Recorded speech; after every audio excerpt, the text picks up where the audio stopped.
નમસ્કાર વિદ્યાર્થી મિત્રો, એમજે ટ્યુશન ક્લાસીસમાં ફરીથી તમારા બધાનું હાર્દિક સ્વાગત છે.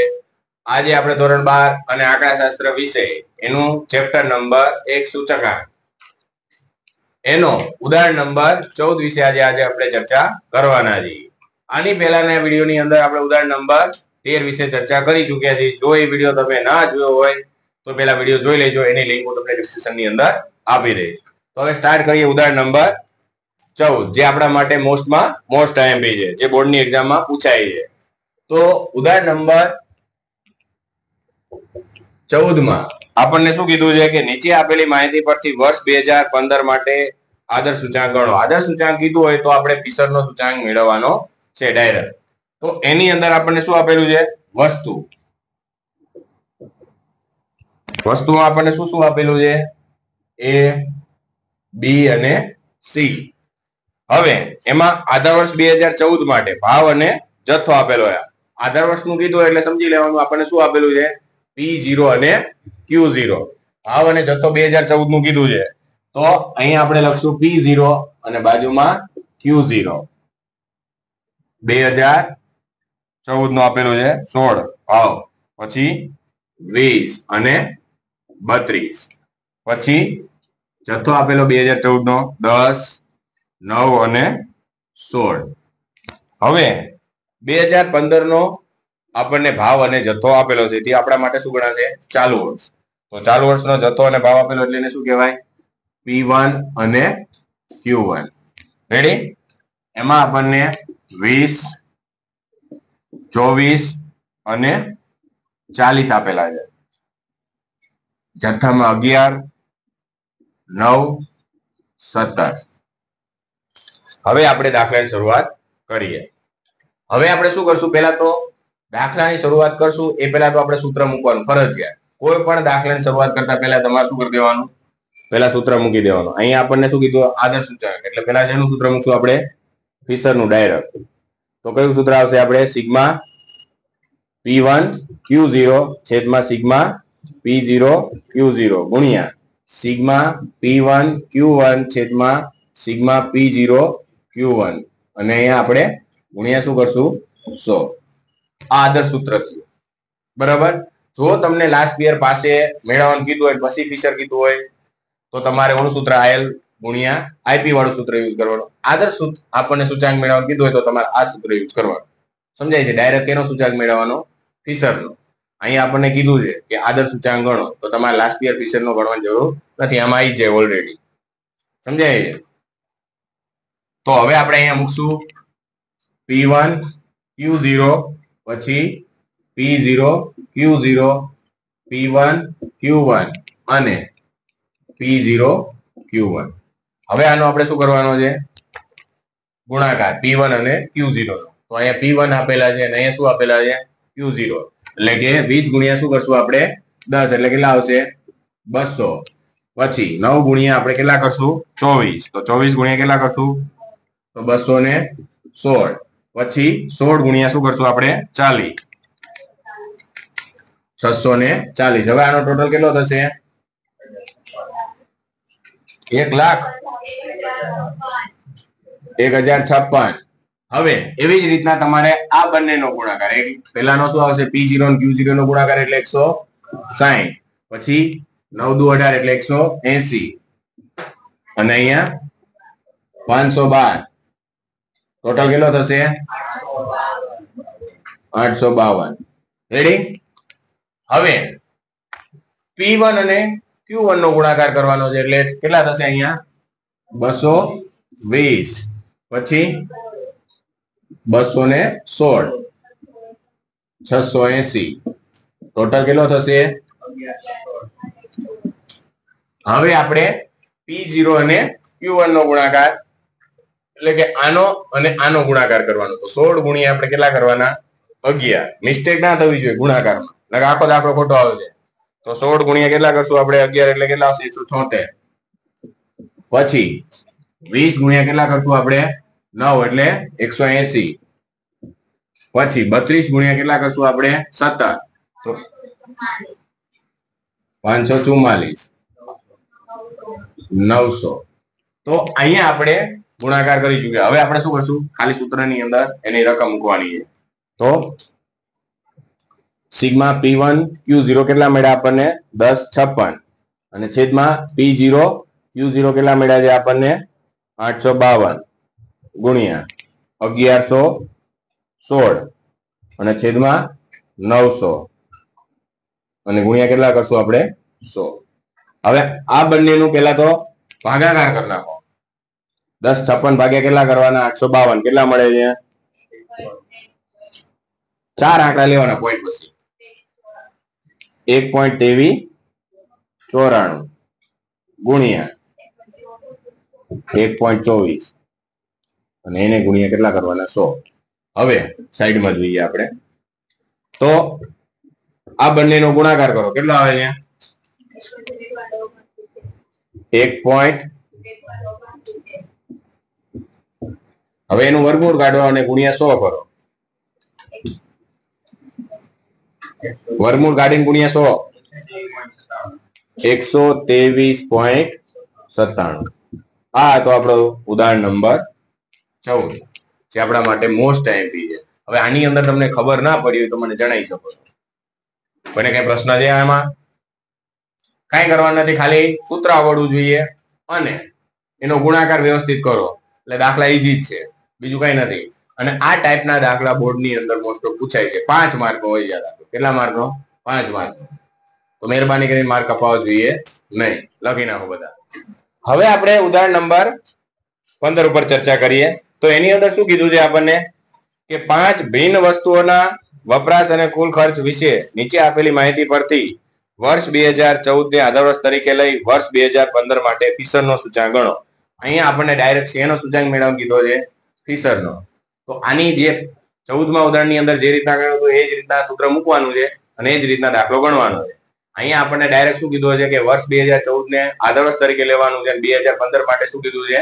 ફિશરનો સૂચાંક મેળવવાનું કીધું છે. હવે એની અંદર આપણને વપરાશ આપેલું છે. વપરાશનો મિનિંગ જથ્થો થાય. શું થાય? જથ્થો. અને બાજુમાં શું આપેલું છે? 2014 નો ખર્ચ આપેલો છે, કુલ ખર્ચ. તો આપણે એકમ દીઠ ભાવ મેળવવાનો છે.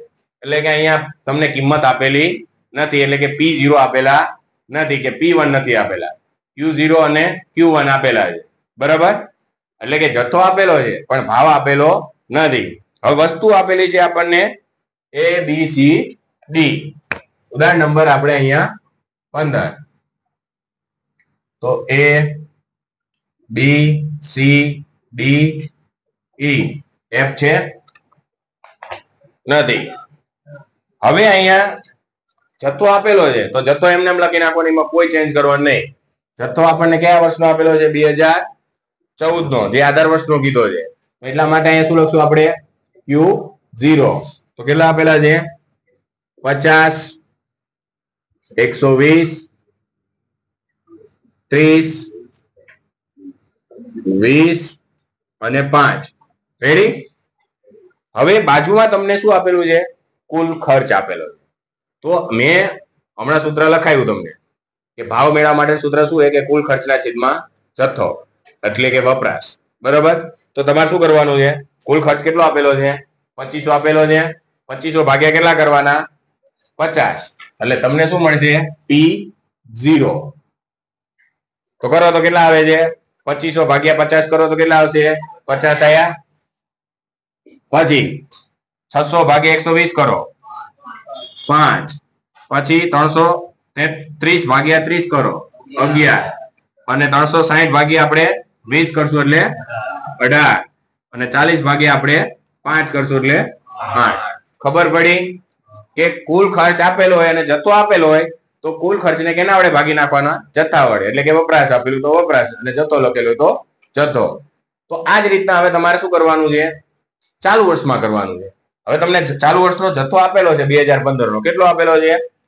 Q1 60, પછી 140, પછી 20, 15 અને 5.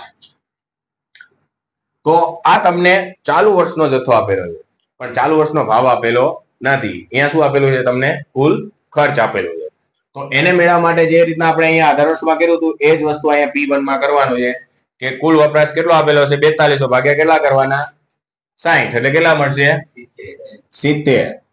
પછી 700 ભાગ્યા કેટલા કરશું આપણે 140 5 200 ભાગ્યા 20 10 અને 300 ભાગ્યા 15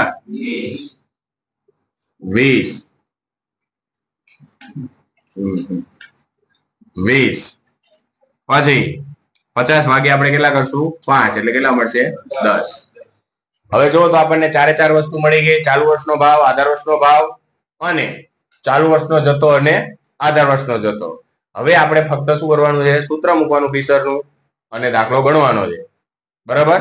તો પહેલા આપણે શું મૂકશું એનું ફીસરનું સૂત્ર આઈ એફ બરાબર વર્ગમૂળની અંદર સિગ્મા P1 Q0 છેદમાં સિગ્મા P0 Q0 ગુણ્યા સિગ્મા P1 Q1 છેદમાં સિગ્મા P0 Q1 અને ગુણ્યા કેટલા આવશે 100.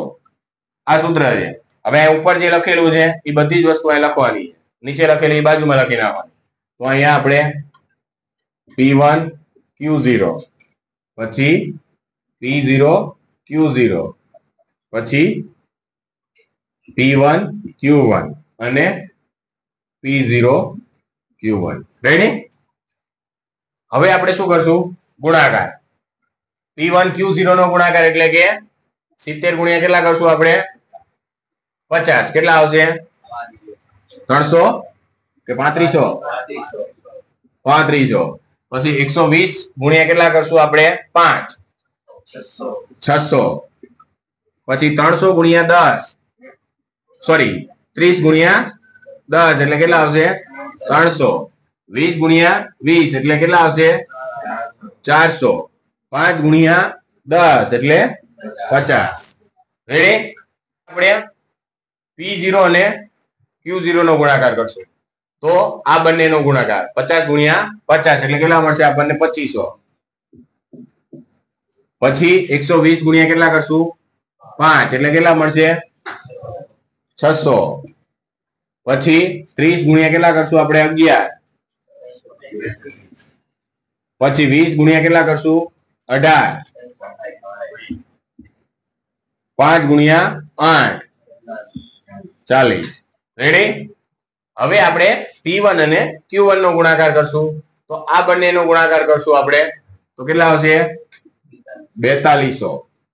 પછી 40 140 ગુણ્યા 5 700. પછી 20 ગુણ્યા 10 200. 15 ગુણ્યા 20 અને 5 ગુણ્યા 10 50. રેડી.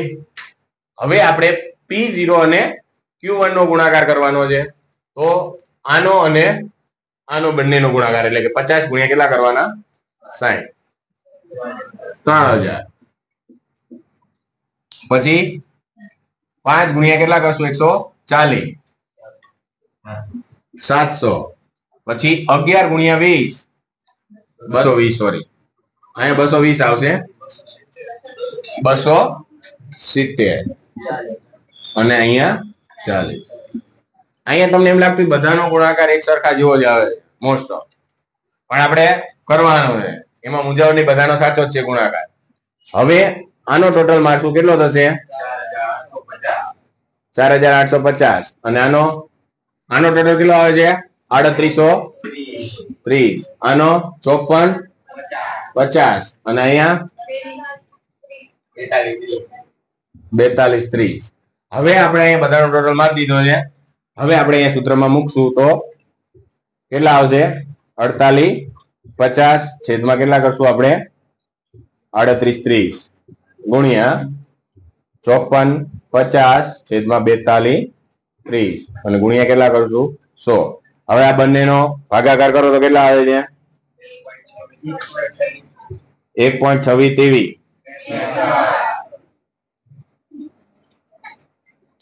63 ગુણ્યા 1.2884 એને ગુણ્યા આપણે 100. હવે સાઈડમાં હવે આ બંનેનો ગુણાકાર કરો કેટલો આવે છે